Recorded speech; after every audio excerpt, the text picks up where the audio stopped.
ఇప్పుడు ప్రదీప్ ఒకసారి మనం చూసుకుంటే బీఆర్ఎస్ పై ఉన్నటువంటి వ్యతిరేకతలను కప్పిపుచ్చేందుకే ఎమ్మెల్యే ఈ విధమైనటువంటి అనుకూలంగా వ్యూహ రచన చేస్తూ ఉన్నాడు. ఇంట్లో కూర్చొని ఈ వ్యూహం అంతా రచిస్తున్నాడు అంటూ కూడా ఒక వార్త వినబడుతోంది. ఇది నిజంగా వాస్తవానికి ఇది 4వ సారి అని చెప్పుకోవాలి ఎమ్మెల్యే ప్రాతినిధ్యం వహిస్తున్న.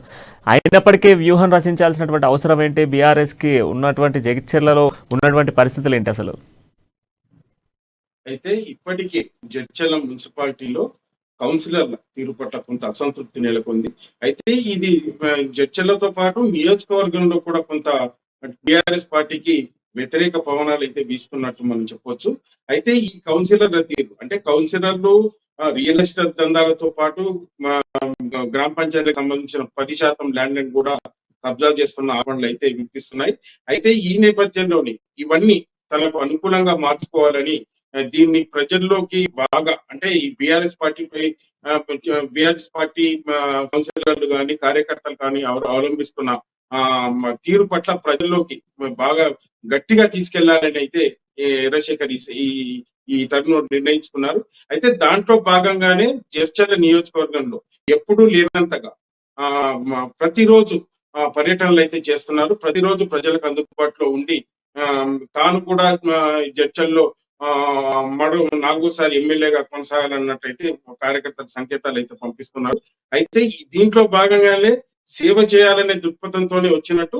అయితే గతంలో కూడా తన హయాంలో తన 3 టర్ముల్లో కూడా ఇంత వ్యతిరేకత అయితే రాలేదని, అయితే ఇంత చర్చలకు సంబంధించి ప్రభుత్వ ఆస్తులపై కూడా ఆక్రమణ కానీ ఆక్రమించుకోవడాలు కానీ మరో విధంగా కానీ ఎటువంటి కార్యక్రమాలు అయితే తన కార్యకర్తలతో కూడా చేయించలేదని, బీఆర్ఎస్ కార్యకర్తలు కేవలం డబ్బు అంటే సంపాదనే లక్ష్యంగా పనిచేస్తున్నారని అయితే ఆరోపణలు అయితే చంద్రశేఖర్ చేస్తున్నారు.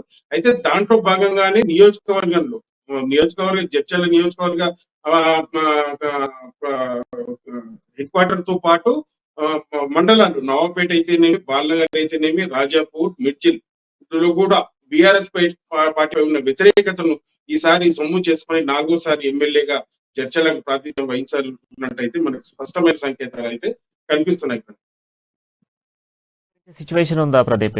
ఇప్పటికే దాదాపు బీఆర్ఎస్ పైన కొంత వ్యతిరేకత ప్రజల్లో వస్తూ ఉంది. కొన్ని సంక్షేమ పథకాల విషయాలు అవకతవకలు కావచ్చు, ఇతర అంశాలపై కూడా కొంత బీఆర్ఎస్ పై కొంత నెగిటివ్ వస్తున్న సిచ్యువేషన్ ఉంది. సో ఈ నేపథ్యంలో ఇతర పార్టీలు కూడా అటు బీజేపీ కావచ్చు, కాంగ్రెస్ కావచ్చు ప్రాతినిధ్యం వహించేందుకు కొంత ప్రయత్నాలు కొనసాగిస్తున్నాయి. సో ఇంత పోటీలో కూడా ఈసారి సీట్ దక్కించుకునే ఛాన్స్ ఉందా?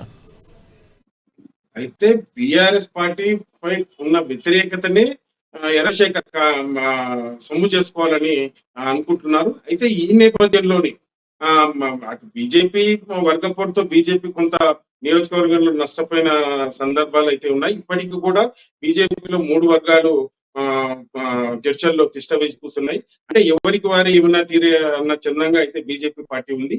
అయితే కాంగ్రెస్ పార్టీ నుంచి చంద్రశేఖర్ గట్టిగానే ఈసారి ఇవన్నీ తనకు అనుకూలంగా చేసుకోవాలని అనుకుంటున్నట్టయితే మనకు సంకేతాలు కనిపిస్తున్నాయి. అయితే బీఆర్ఎస్ పార్టీపై అంటే ఎమ్మెల్యే లక్ష్మారెడ్డికి వ్యతిరేకత లేకుండా ఆయన పైన వ్యక్తిగత వ్యతిరేకత అంటే కింది క్యాడర్ వల్ల కొంత బీఆర్ఎస్ పార్టీ నష్టపోయిందని చెప్పొచ్చు. అయితే ఈ నేపథ్యంలోనే ఇవన్నీ తనకు అనుకూలంగా మార్చుకొని ఈసారి ఎలక్షన్ లో ఇవే ప్రధాన ఆయుధాలుగా వాడుకోవాలని మాత్రం చంద్రశేఖర్ స్పష్టంగా అనుకుంటున్నట్టయితే మనకు కనిపిస్తాం.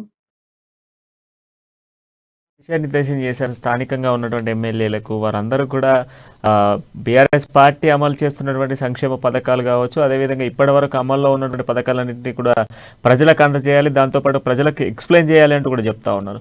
సో ఈ నేపథ్యంలో ప్రజలకు ఎక్స్ప్లెయిన్ చేయడంతో పాటుగా ఇప్పుడు వస్తున్నటువంటి నూతన సంక్షేమాలు కూడా ప్రజలకు అందించే విధంగా వెళ్తే ఈసారి కన్ఫర్మ్ సీట్ అనుకోవచ్చా?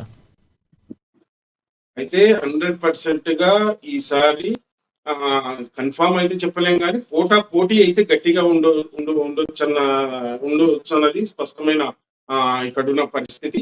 అయితే లక్ష్మారెడ్డిపై నేరుగా వ్యతిరేకత లేకున్నా కానీ లక్ష్మారెడ్డి బీఆర్ఎస్ పార్టీ కింది కార్యవర్గంతో కింది నాయకులతోనే కొంత నష్టం వాటిల్లిందని చెప్పొచ్చు.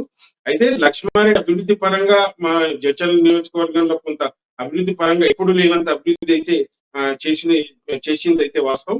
అయితే ఇదే కాకుండా ఈ అభివృద్ధి చేస్తూనే మరోవైపు కింది కార్యవర్గం మున్సిపాలిటీ కౌన్సిలర్లు అయితేనేమి, బీఆర్ఎస్ కార్యకర్తలు అయితేనేమి కొంత కబ్జాలకు కానీ, ప్లాట్ల కబ్జాలకు కానీ, తర్వాత తర్వాత మరో రకంగా రియల్ ఎస్టేట్ దందాలు వేసి గ్రామ పంచాయతీకి సంబంధించిన 10% ల్యాండ్ అని కానీ కబ్జా చేసిన విషయంలో కొంత వ్యతిరేకత వచ్చింది.